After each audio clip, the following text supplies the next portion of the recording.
자, 계속해서 사도 바울이 로마교회 성도들에게 기도를 부탁한 내용을 우리가 함께 살펴보고 있습니다. 30절 말씀인데요. 우리가 읽었던 대로 형제들아 내가 우리 주 예수 그리스도와 성령의 사랑으로 말미암아 너희를 구하노니 너희 기도에 나와 힘을 같이하여 나를 위하여 하나님께 빌어달라라고 이렇게 요청하고 있죠.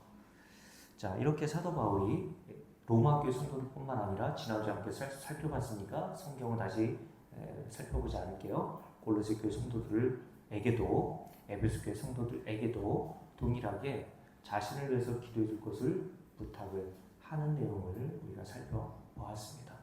그러면서 사도 바울이 어떤 인물이었는지에 대해서도 말씀을 드렸죠. 하나님께서 사도라고 하는 직임을 맡겨주시면서 복음을 증거할 수 있도록 그에게 능력을 베풀어 주셨는데 사도 바울에게 일어난 많은 능력에 대해서 지난주에 말씀을 드렸듯이 몸에서 있었던 손수건이나 앞치마를 가져다가 병든 사람에게 얹으면 그 병이 떠나가고 귀신들도 다 나가는 일이 벌어지기도 했습니다. 그리고 사도행전 20장에 보면 사도 바울이 설교하는데 저보다 설교가 엄청 길어 나와요. 설교하다가 너무 길어지니까 유도구라고 하는 청년이 2층 난간에 이렇게 걸터서 설교를 듣고 있다가 떨어져 죽었어요. 그러니까 여러분 졸면 큰일 나는 겁니다. 떨어져 죽었는데 사도 바울이 그 유두고를 살려내는 장면이 있습니다. 그러니까 병이라든가 귀신만 쫓아낸 것이 아니라 죽은 자도 살려내는 일을 사도 바울이 했다는 것은 사도 바울에게 엄청난 능력이 주어졌다는 것을 보게 되는 것이죠. 이런 사도 바울만 생각하면 우리가 어떻게 생각합니까? 남들에게 기도를 해줄지언정 남들에게 기도를 요청하지 않는 자, 않을 수 있는 능력 있는 자로 생각하지 않나요? 그런데 오히려 사도 바울이 골로새 교회 성도들에게까지, 저희 골로새 성도들에게까지라고 하는 표현을 하는 것은 골로새 성도들은 다른 성도들과 다르게 특별히 에바고라에 의해서 복음을 듣고 예수를 믿어 구원받으시 얼마 안 되는 초신자들이었단 말이죠. 이제 1년, 2년 갓 예수를 믿고 구원받은 성도들이 모인 곳이 골로새 교회였단 말이에요. 근데 그 골로새 교회 안에 있는 그 초신자들에게도 자신을 위해서 좀 기도해 달라고 부탁하고 있음을 우리가 지난주에 살펴보지 않았습니까? 남에게 기도는 해줄지언정 기도는 요청하지 않을 것 같은 사도 바울이 이렇게 초신자들이었던 골로새 교회 성도들에게까지도 기도를 요청했다는 것은 무엇을 의미한다고 했습니까? 그렇게 어마무시한 능력을 가지고 있는 사도 바울이나 그렇게 능력이 하나도 나타나지 않는 일반 평신도들인 저와 여러분이나 동일하게 하나님의 은혜가 없으면 살아갈 수 없는 연약한 존재임을 사도 바울이 골로새 교회 성도들에게까지 기도를 요청한 것을 통해서 알 수 있는 겁니다. 사도 바울도 그런 엄청난 능력을 행했지만 자기도 하나님의 은혜가 필요하다는 사실을 절감하고 살았던 자였다는 거죠. 그러니까 이 세상은 어떤 자이든지 관계없이 하나님의 은혜 없이는 살 수 없어요. 그래서 우리가 좀 전에 찬송 불렀지 않습니까? 지금까지 지내온 것 다 누구 덕이에요? 남편 덕입니까? 내 체력과 내 열심과 수고와 내 지혜로움 때문이 아니라 지금까지 지내온 것 다 주의 은혜 덕분이다 라고 고백하며 사는 자들이 성도란 말이에요. 이 세상 모든 인류가 바로 하나님이 그 은혜로 말미암아 산다라는 사실을 깨닫게 하시기 위해서 수많은 장치를 주님께서 해 놓으셨단 말입니다. 그런데 인간은 하나님께서 장치해 놓으신 그 수많은 이 만물 속에 담아 놓으신 하나님의 은혜와 자비와 긍휼의 손길을 알아먹지 못하고 자기 능력과 자기 힘으로 사는 줄 알아요. 자기의 수고에 의해서 밥 벌어먹고 사는 줄 아는 겁니다. 그래서 이스라엘 백성들에게 하나님께서 뭐라고 말씀하셨냐면 신명기 한번 볼까요? 신명기 말씀인데요. 신명기 8장입니다.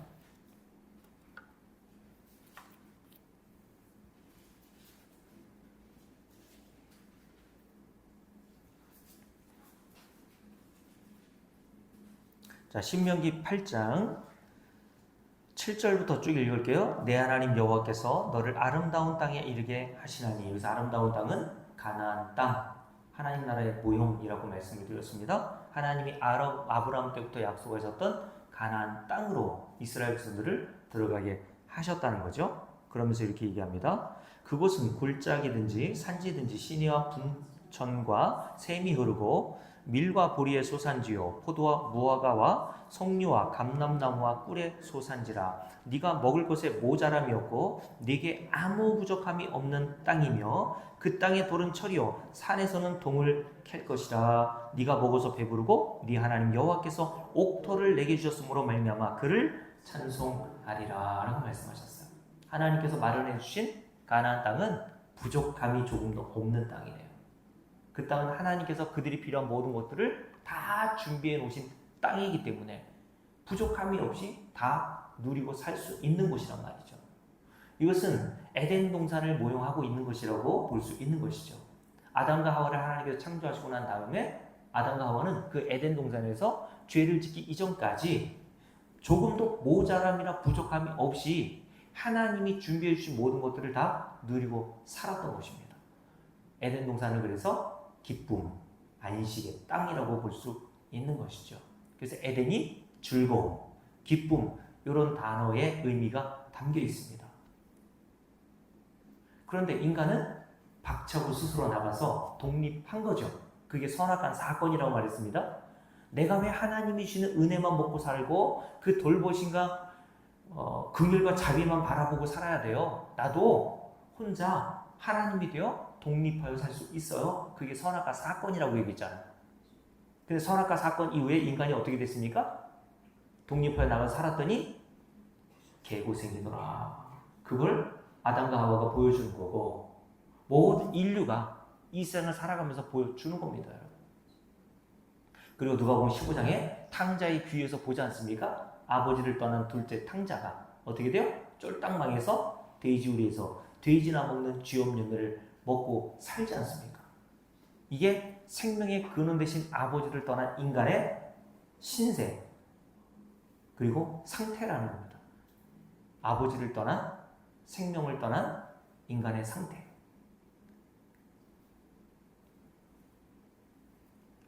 이렇게 하나님께서 가나안 땅에 들여보내 주시고 뭐 하도록 합니까? 네게 부족함이 있니? 다 내가 너를 위해서 준비해 놓았단다. 그래서 여호수아서 24장에 보면 여호수아가 하나님의 말씀을 듣고 뭐라고 가나안 땅을 표현했냐면 너희들이 수고하지 않았는데 얻은 땅이라고 얘기했고 너희가 노력하지 않았는데 얻은 땅이라고 얘기했단 말이에요. 너희가 수고하지 않았는데 가나안 족속들이 살고 있었던 건물을 얻었고 너희들이 수고하지 않았는데 가나안 땅에 살고 있었던 원주민들이 갖고 먹고 살고 있었던 모든 과실들이 그들이 거저 얻게 된 겁니다. 이게 하나님 나라의 모형이라고 그랬잖아요. 저와 여러분이 받은 구원, 영생, 하나님 나라라는 것은 저와 여러분이 뭔가 수고하고 애써서 얻는 것이 아니라 하나님이 창세 이전에 다 마련해 두신 거라니까 여러분. 맞습니까? 그러니까 여러분과 저는요 하나님께 잘 보이려고 할 필요가 없어요. 잘 보이려고 해서 뭐 하려고요? 인간이 아무리 화장 바르고 뭐 그냥 잘 보이려고 하나님께 얼굴 디밀어도요 하나님 앞에서 인간은 다 쇳덩어리 뿐인가 봐요.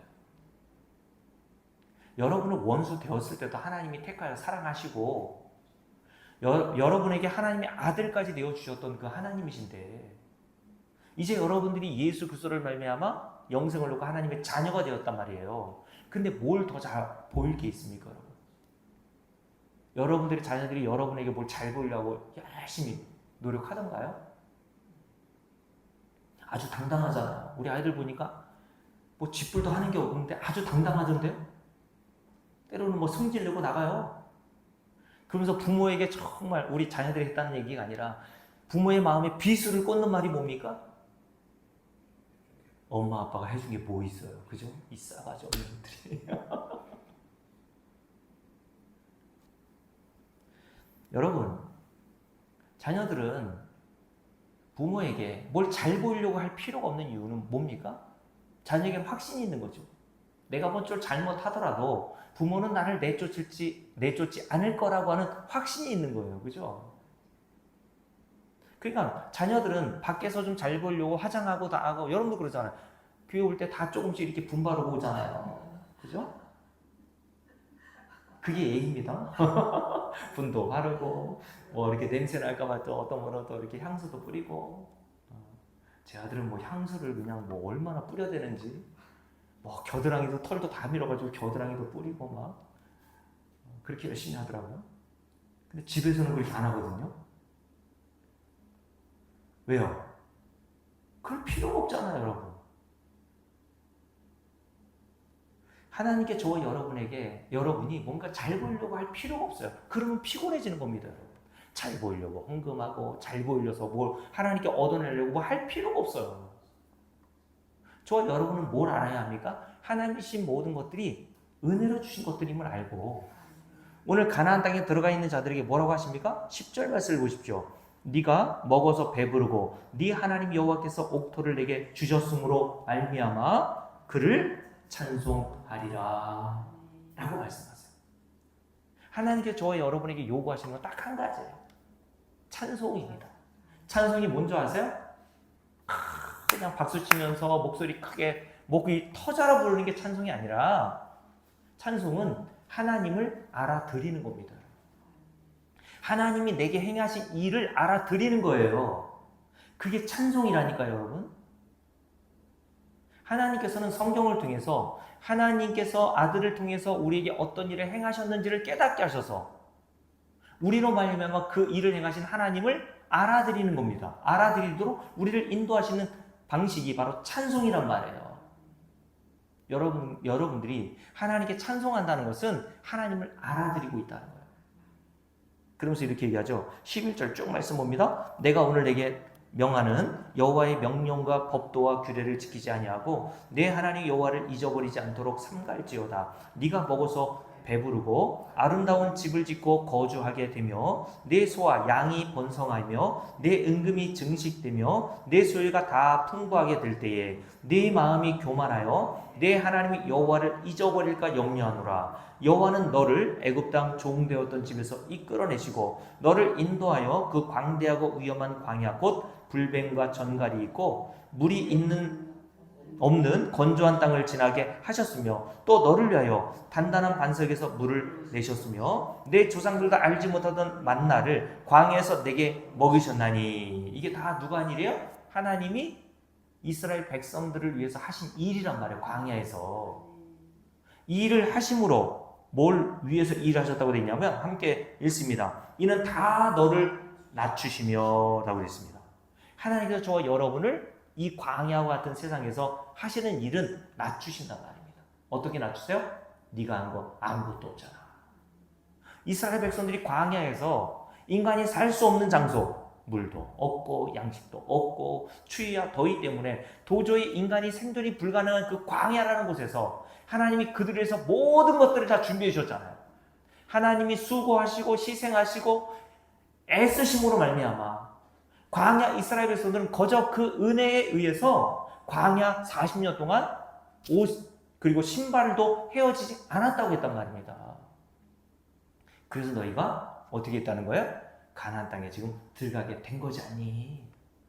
그걸 아는 게 겸손이고, 그걸 모르고 아이 그래도 내가 좀 한 게 있잖아요 라고 하는 게 교만인 거예요, 여러분. 그래서 이런 교만 덩어리, 우리는 뭐가 조금 되면요 어깨가 이렇게 으쓱한다니까, 여러분. 목사들은 그렇지 않은 것 같아요. 목사들도요. 제가 친구 목사가 전에 한번 저한테 얘기했거든요. 야, 어떻게 네가 이렇게 건축을 2번이나 했냐고 이렇게 얘기하길래, 아이 다 하나님의 은혜지라고 했더니, 아이 그건 나도 알아. 그거 말고 뭐 한 거 있잖아 네가 성도들하고. 그렇게 물어본단 말이죠. 인간은 하나님의 은혜를 거부하고 인정하지 않는 건 아니에요. 근데 거기에다가 뭘 자꾸 껴넣으려고 하냐면, 나도 한 게 있다고 자꾸 껴넣으려고 그래요. 이게 인간의 타락한 본성이라니까요.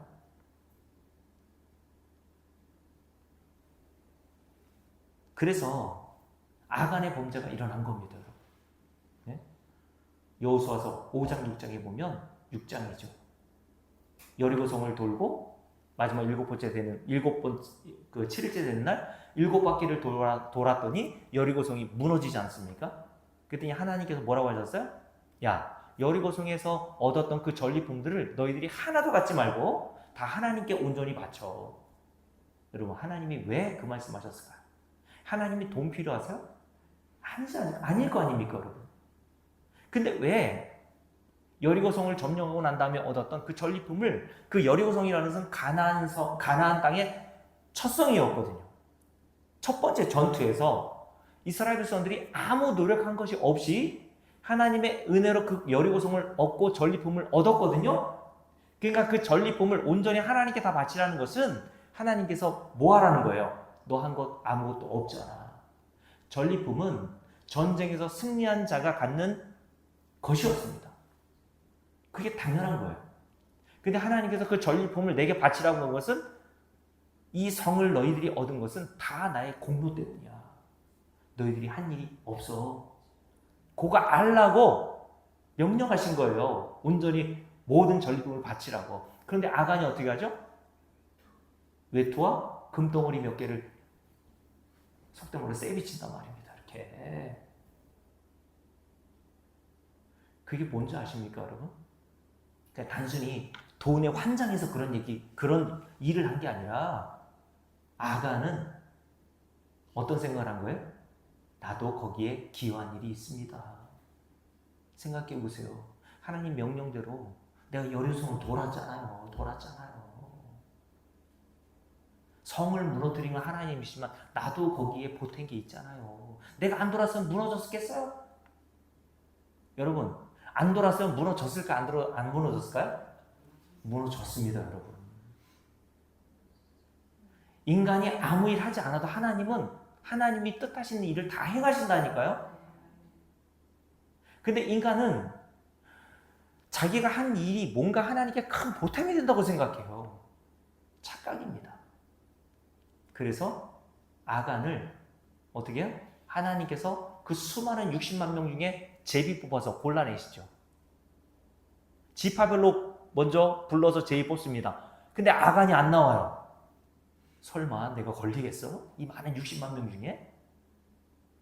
여러분들도 그럴 거 아닙니까? 60만 명 중에 제비 뽑아가지고 이 죄를 누가 범했는지 한번 알아나 봅시다 했을 때 이금희 권사님, 내가 했습니다. 주님 불쌍해요. 나오겠어요? 안 나온단 말입니다. 아닌 척 한단 말이에요. 나는 그런 일 한 적 없어요. 여러분들과 제가 그랬단 말입니다. 아간 같은 인간이 있어? 이렇게 생각하는 게 나는 아니죠. 예수님의 제자들이 다 그렇게 얘기했어요. 예수님께서 십자가를 지시기 전에 너희들이 내가 십자가를 지기 전에 다 배반하고 나를 부인하고 떠날 거야. 그랬더니 제자들이 다 한 목소리로 저는 그러지 않을 겁니다. 사도 베드로는 내가 죽을지언정 다른 인간은 다 주님을 그렇게 배신하고 돌아설지 모르겠지만 나는 안 그럴 거예요. 그러면서 6월절 밤에 주님께서 떡을 찢어서 주는 자가 나를 팔자라고 얘기했단 말이에요. 실제로 판자는 가룟 유다라는 거 아시죠? 그때 다 뭐라고 얘기한 줄 아세요? 성경에 보면 나는 아니죠 라고 얘기했어요. 설마 나는 아니죠? 아니기 뭘 아니에요.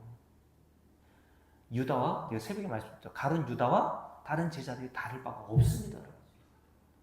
가룟 유다가 은 30냥에 예수님을 판 것이 더 큰 죄예요? 예수님을 배신하고 고향으로 도망간 그 제자들이 뭐가 그렇게 나은 게 있습니까? 오히려 가룟 유다는 자기가 행한 그 죄 때문에 후회가 되고 죄책감에 스스로 생명을 끊었다니까, 여러분. 그게 더 남자다운 거 아니에요? 근데 여러분, 예수님의 제자들처럼 우리들도 이렇게 생각한단 말입니다. 나는 아니죠. 근데 아간이 걸리잖아. 나는 아니죠 했던 그 아간이 하나님이 딱 걸리게 하셔서 그를 돌로 죽이게 하시고 그 돌무덤을 만드신단 말입니다. 그곳이 아골골장이에요. 아골골짝 빈들에도 거기에 십자가가 쓴 겁니다, 여러분.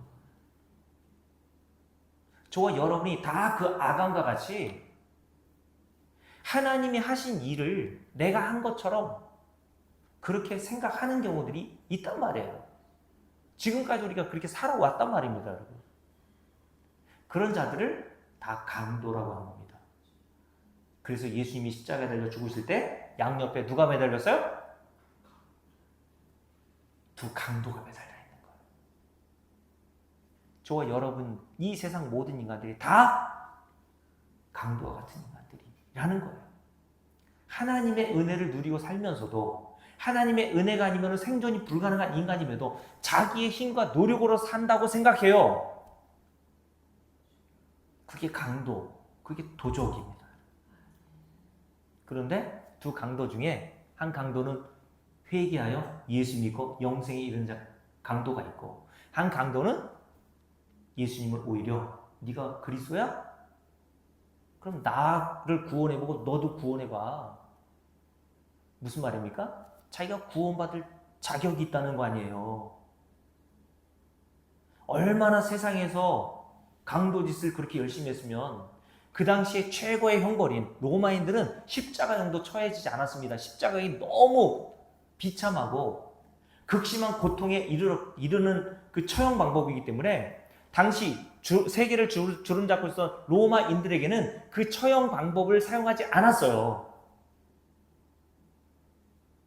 그러니까 두 강도가 얼마나 세상에서 그런 십자가형을 받을 만한 일을 했겠습니까, 여러분? 그래서 구원받고 회개하여 구원받은 강도가 처음에는 두 강도가 같이 예수님을 비방했거든요. 그리고 나중에 한 강도가 회개하여서 예수님을 비난한 그 강도에게 이렇게 말하죠. 우리는 이런 형벌을 받아야 마땅한 자야. 그러나 이 예수 그리스도는 이런 형벌을 받을 만한 일을 한 적이 없어. 그러면서 구원받은 강도가 한 말이 있죠. 주님 나라에 임하실 때 나 좀 생각해 주세요. 나 좀 불쌍히 여겨주세요. 라고 했더니 주님께서 오늘 밤 네가 나와 함께 낙원에 있으리라 라고 하는 복음의 메시지를 증거하시잖아요. 그러니까 여러분, 구원받은 강도가 세상에서 뭐밖에 한 게 없어요. 죄밖에 지은 일이 없는데 하나님의 은혜로 거저 영생을 얻고 하나님 나라에 들어가게 된 것입니다. 그게 성도의 모형이라니까요, 여러분. 근데 인간은 이 세상도 마찬가지고 교회 와서 복음을 제대로 몰랐을 때는 저도 마찬가지예요.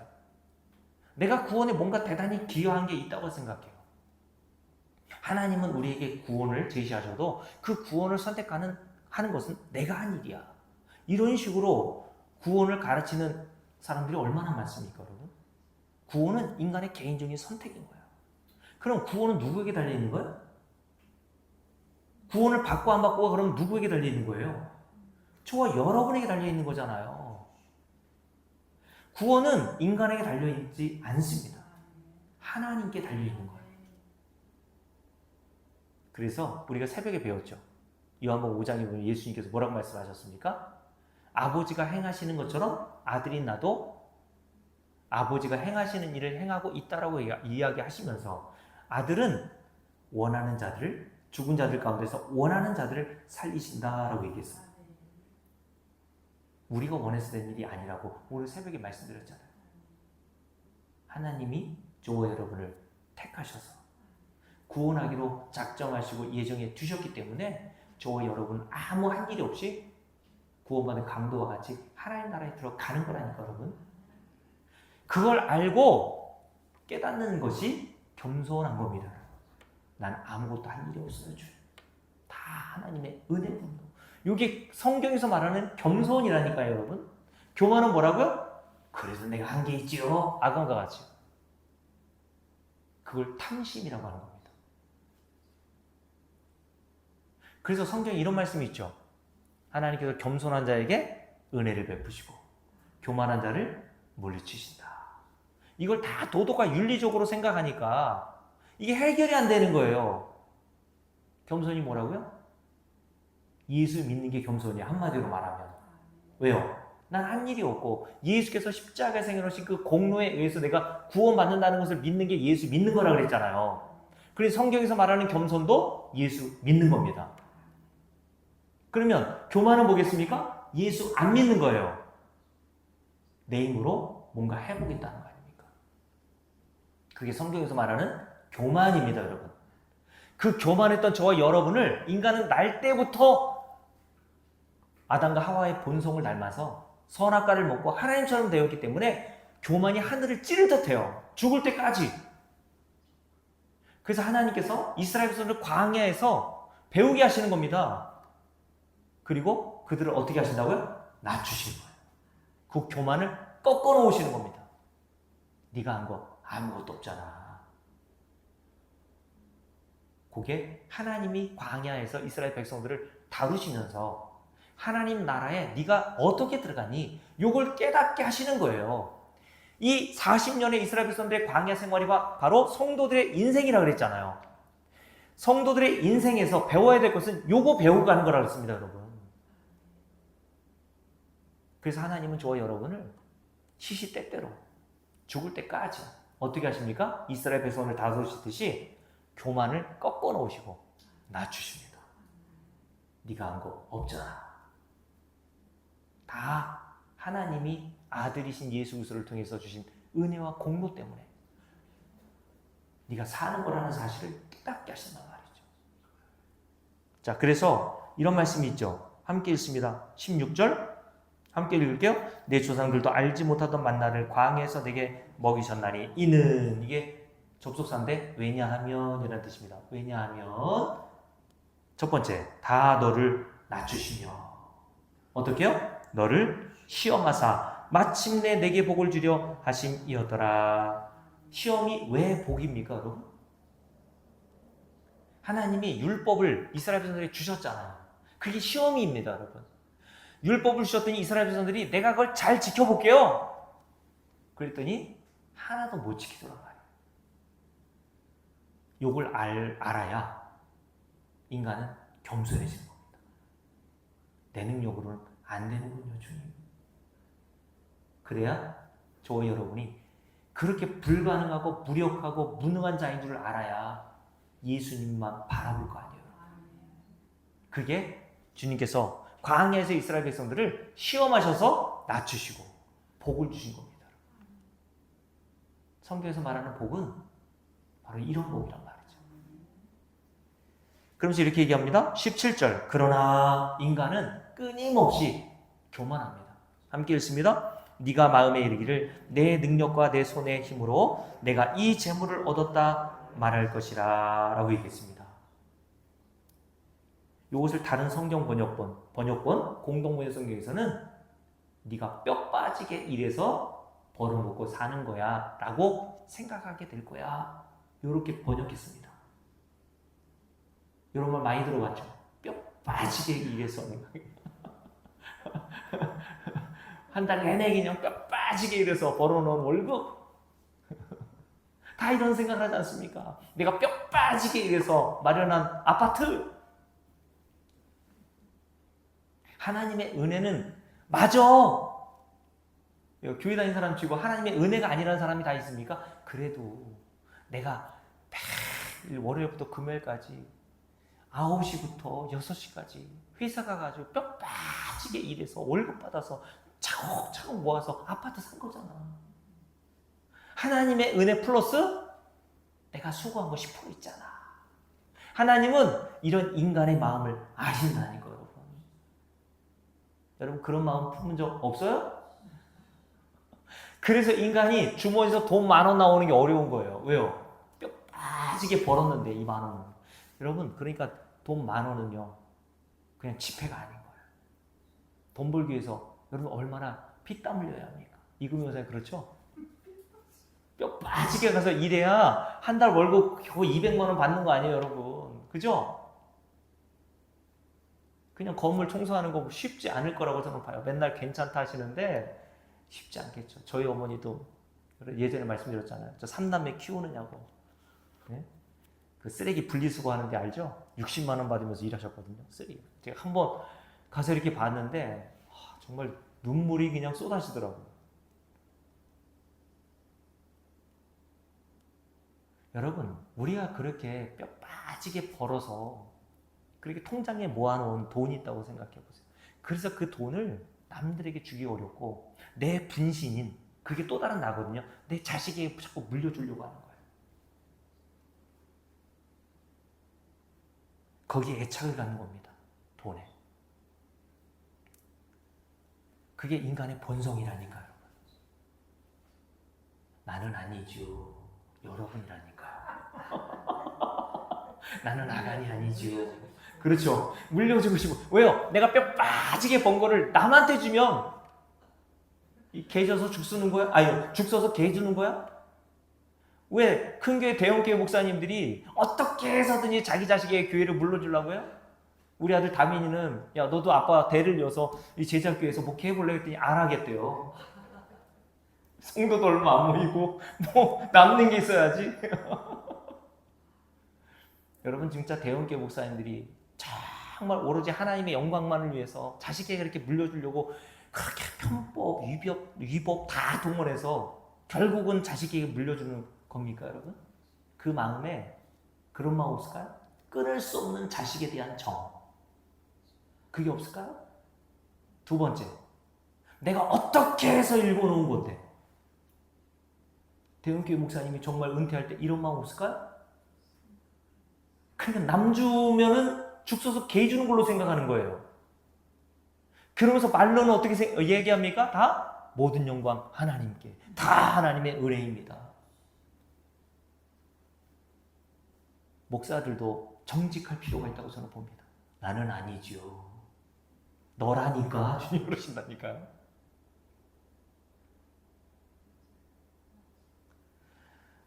그러니까 우리 하나님께서 뭐라고 말씀하십니까? 18절 말씀 보세요. 함께 읽을게요. 내 하나님 여호와를 기억하라. 그가 네게 재물 얻을 능력을 주셨습니다. 누가요? 하나님께서. 여러분들이 먹고 살 수 있도록 건강도 주시고 그 모든 것들을 하나님의 은혜를 덧입어서 우리가 먹고 사는 거란 말입니다, 여러분.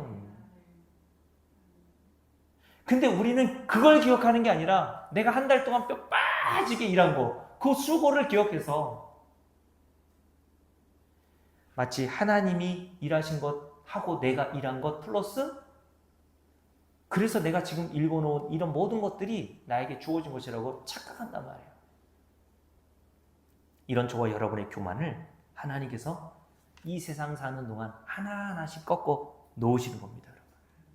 그래도 인간은 죽을 때까지 다 안 꺾여요. 그래서 결국 저와 여러분은 두 손 두 발 다 들고 주님의 은혜만 붙들게 되는 겁니다. 구원받은 강도와 같이 내가 세상에서 강도짓 하며 살았습니다. 주님 것을 복음서가 있죠. 주님 것을 내 것이라고 이런 찬송 알죠? 그런 강도와 같은 자가 바로 저와 여러분이었단 말이에요. 그래서 하나님 나라 가면 다 강도들인 거예요. 구원받은 강도들이 모인 곳입니다. 그러니 강도들이 모여서 뭘 자랑하겠습니까?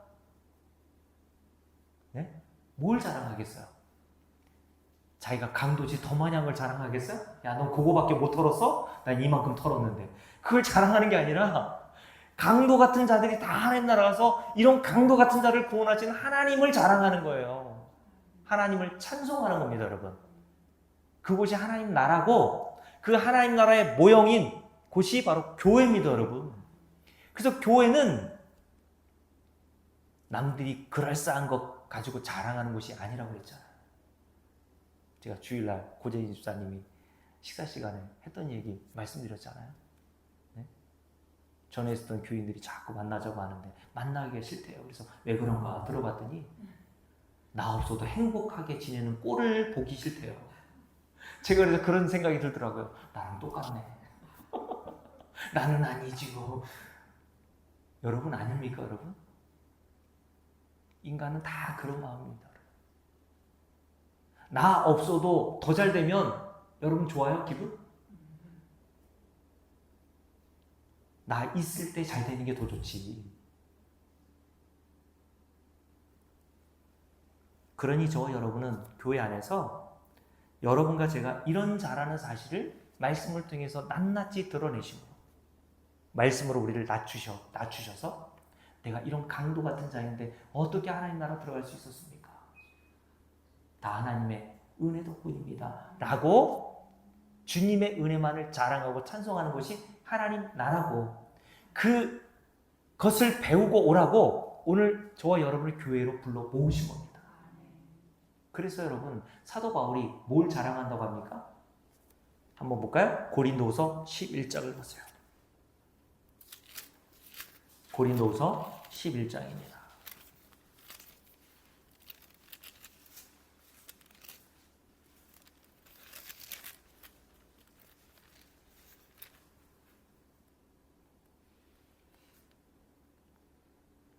자, 고린도서 11장 다 비셨죠?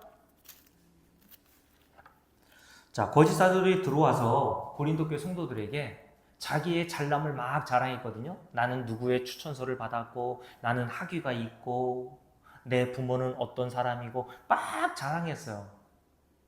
그래서 고린도 교회 성도들이 바울의 복음을 듣고 거짓 교사들 그런 그 세상적으로 보면 괜찮은 사람들이 와가지고 바울이 증거하는 복음과는 다른 복음을 전해도 사람들은 그 외모 보고 그 사람이 바른 복음을 증거할 것이라고 판단합니다. 우리도 그렇지 않습니까? 시골 교회인 이건철 목사가 증거하는 것하고 저 서울에 있는 뭐 10,000명, 20,000명 되는 대형교회 목사님들이 복음을 전하면 누가 진짜 복음을 증거한다고 생각해요? 아유, 이건철 목사 뭘 알겠어 저거 삐리삐리 해가지고 시골에서 목회하면서 뭐 몇 명이나 모아놓고 목회해. 그래도 하나님이 뭔가 저 사람에게 뭔가 있으니까 은혜를 부으셔서 저렇게 사람을 모이게 하신 거겠지. 아멘이요 또? 아니죠? 네. 그렇게 생각하지 않습니까? 이게 인간의 본성이에요. 그래서 고린도 교회 성도들도 바울이 증거하는 복음을 확 받아들였다가 거짓 사도들이 그럴싸한 모습으로 와가지고 다른 복음을 증거할 때 흔들렸단 말입니다. 왜요? 사도 바울은 모든 면에서 다 사람들이 볼 때 별 볼 일 없었거든요. 사도 바울은 자기를 가리켜 이렇게 얘기했죠. 거짓 사도들이 너는 말주면도 별로 없잖아 라고 얘기하니까 그걸 인정해요. 그래 나는 말에는 조라나 지식에는 그렇지 않다 라고 얘기를 하기도 합니다. 역사적으로 사도 바울은 빼빼 말라가지고 대머리에다가 인상도 아주 험악하게 생기고 매부리 코에다가 등도 굽어 있고 그랬다잖아요. 그리고 병이 있었다고 하지 않습니까? 그게 안질인지 간질인지 모르겠는데 어쨌든 얼마나 병이 복음의 방해가 될 거라고 생각했으면 자기 병을 낫기 위해서 하나님께 3번이나 간구했다고 하지 않습니까? 딱 3번을 말하는 게 아니라 지속적으로 간구했다는 거예요. 근데 하나님이 내 은혜가 네가 족하다 이렇게 얘기하시죠. 그냥 병든 채로 냅두세요. 남의 병을 고치면서 자기는 병을 앓고 살아요. 그러니 그런 병든 그리고 인상도 험악하게 생긴 사도 바울보다 얼굴도 핸섬하고 목소리도 좋고 학벌도 괜찮은 이 거짓 사도들이 와서 복음을 증거한다고 하는 것들을 듣고 고린도 교회 성도들이 흔들렸던 겁니다. 그래서 사도 바울이 이렇게 얘기하죠. 함께 읽어봅니다. 자, 19절 말씀 읽습니다. 함께 읽을게요. 18절부터 읽을게요. 여러 사람이 육신을 따라 자랑하니 나도 자랑하겠노라. 너희는 지혜로운 자로서 어리석은 자들을 기쁘게 용납하는구나. 자, 어리석은 자들 누구? 거짓 사도를 얘기하는 거예요. 거짓 사도들이 세상의 육신적인 것들을 자랑하는데 그들을 향해서 사도 바울이 뭐라고 합니까? 그들은 어리석은 자야. 근데 너희들은 그 어리석은 자가 자랑하는 것을 그렇게 기뻐하고 받아들이더라? 이런 얘기하는 겁니다. 그럼 이렇게 얘기하죠. 20절 누가 너희를 종으로 삼거나 잡아먹거나 빼앗거나 스스로 높이거나 뺨을 칠지라도 너희가 용납하는도다. 나는 우리가 약한 것 같이 욕되게 말하노라. 그러나 누가 무슨 말을 담대하면 어리석은 말이 남아 나도 담대하리라. 그들이 히브리이냐? 나도 그러하며 그들이 이스라엘이냐? 나도 그러하며 그들이 아브라함의 후손이냐? 나도 그러하며. 거짓 사도들과 비교하는 거예요 지금. 함께 했습니다. 그들이 그리스도의 일꾼이냐? 정신없는 말을 하거니와 나는 더욱 그러하도다. 내가 수고를 넘치도록 하고 옥에 갇히기도 더 많이 하고 매도 수없이 맞고 여러 번 죽을 뻔하였으니 유대인들에게 40에서 하나 감한 매를 5번 맞았으며 3번 태장으로 맞고 1번 돌로 맞고 3번 파선하고 일주야를 깊은 바다에서 지냈으며 여러 번 여행하면서 강의 위험과 강도의 위험과 동족의 위협과 이방인의 위험과 시내의 위험과 광야의 위험과 바다의 위험과 거짓 형제 중에 위험을 당하고 또 수고하며 애쓰고 여러 번 자지 못하고 줄이며 목마르고 여러 번 굶고 춥고 헐벗었노라. 이 외의 일은 고사하고 아직도 날마다 내 속에 눌리는 일이 있으니 곧 모든 교회를 위하여 염려하는 것이라. 누가 약하면 내가 약하지 아니하며 누가 실족하게 되면 내가 애타지 아니하더냐. 내가 부득불 자랑할진대. 뭘 자랑해요? 내가 약한 것을 자랑하리라. 여러분, 제가 설교 초두에 사도 바울은 어떤 사람이라고 했습니까? 손수건과 앞치마만 갖다 대도 병든 자가 낫고 귀신이 떠나가고 죽은 유두고도 살리는 능력 있는 사람이었습니다. 그러면 여러분이 사도 바울이었으면 뭘 자랑하고 싶어요? 그런 거 써놔야 되는 거 아니에요? 그렇잖아요. 근데 사도 바울은 뭘 자랑합니까? 약한 거, 두드러 맞고, 기적이라고는 하나도 일어나지 않아서 배가 파손당하고 돌에 맞아 죽을 뻔한 위험도 있고 이런 약한 것들을 이야기해요. 그러면서 이렇게 얘기합니다. 함께 읽어봅니다. 자, 32절부터 읽습니다.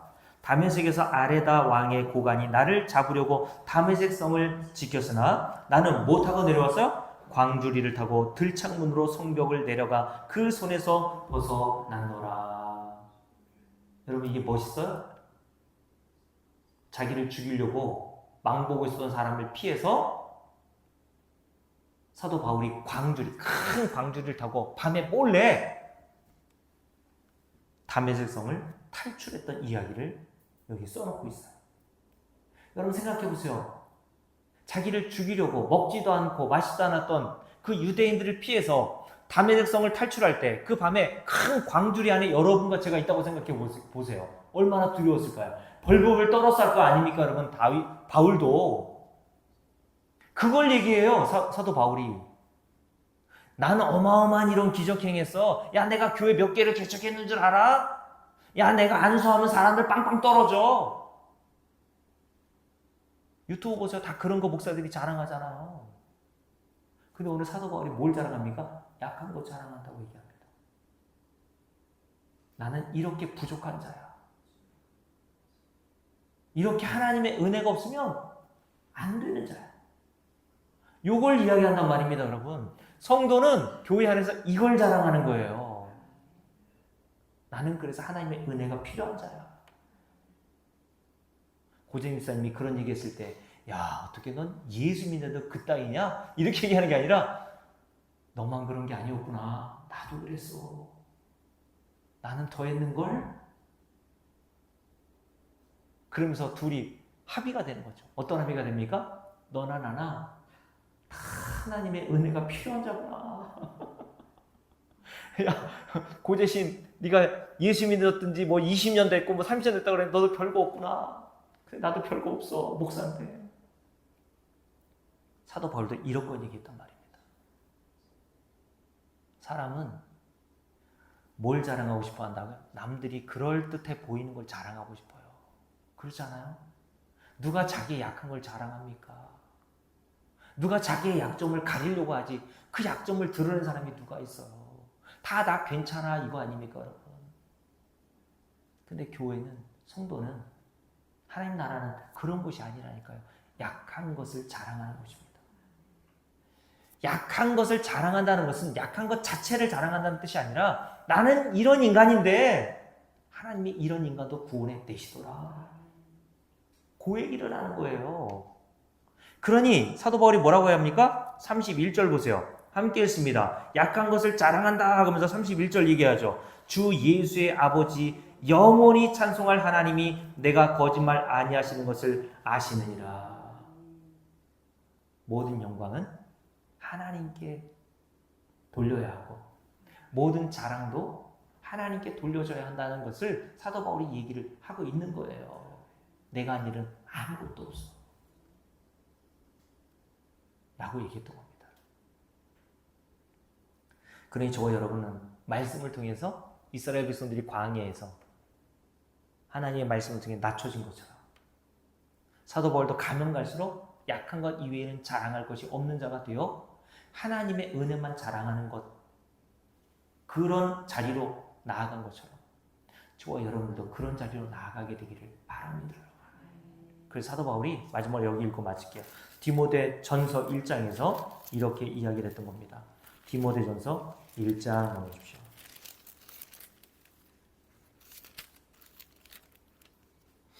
디모데전서 1장 13절부터 함께 읽습니다. 내가 전에는 비방자요 박해자요 폭행자였으나 도리어 긍휼을 입은 것은 내가 믿지 아니할 때에 알지 못하고 행하였음이라. 자기는 전에는 어떤 자였다고요? 비방하고 박해하고 폭행했던, 예수를 원수처럼 대적함으로 하나님 나라의 근처에도 갈 수 없었던 자격 없는 자라는 얘기예요.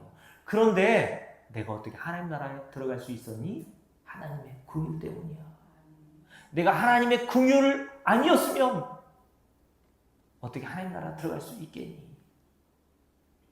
라고 얘기를 합니다. 그래서 14절 볼게요. 함께 했습니다.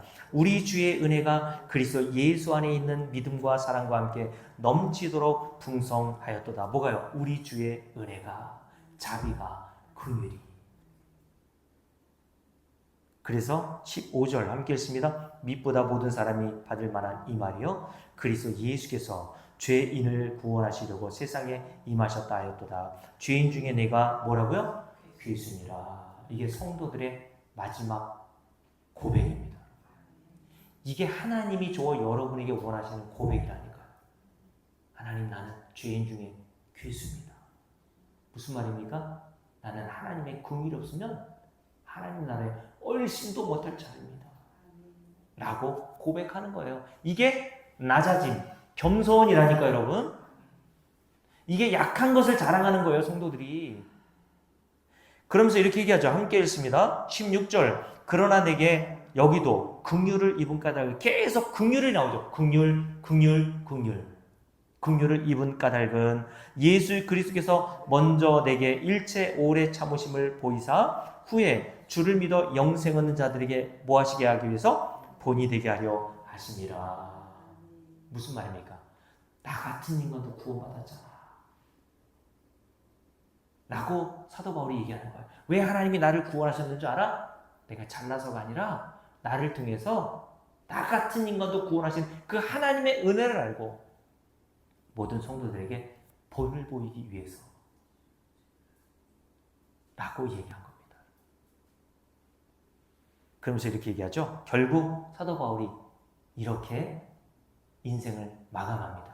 17절 함께 읽습니다. 영원하신 왕 곧 썩지 아니하고 보이지 아니하고 홀로 하나이신 하나님께 존귀와 영광이 영원 무궁하도록 있을지어다. 아멘. 이게 성도의 마지막 고백입니다. 나는 죄인 중에 괴수, 그래도 내가 하나님의 긍휼로 하나님 나라에 들어갔다는 사실을 깨닫고, 오늘 사도 바울처럼 모든 성도들은 하나님께 존귀와 영광 영원 무궁하도록 있을지어다 라고 찬송하게 되는 거예요, 여러분. 이것이 하나님이 저와 여러분을 구원하신 구원의 최종 목적이라고 그랬죠. 여러분을 구원하신 목적은 일 시키려고가 아니라 이런 긍휼을 깨닫고 이런 긍휼을 베풀어 주신 하나님을 찬송하게 하는 겁니다. 그러니까 사도 바울이 로마서 15장에서 로마 교회 성도들에게 나를 위해서 기도해 줘 라고 했던 것처럼 저와 여러분들도 다 하나님의 은혜, 절대적인 은혜가 매일 필요하고, 하나님의 은혜가 없이는 우리의 믿음조차도 우리가 지킬 수 없다는 사실을 깨닫고 하나님께 기도하고 하나님의 은혜를 구하며 사는 저와 여러분 되시기를 주의 이름으로 축복합니다. 기도합시다.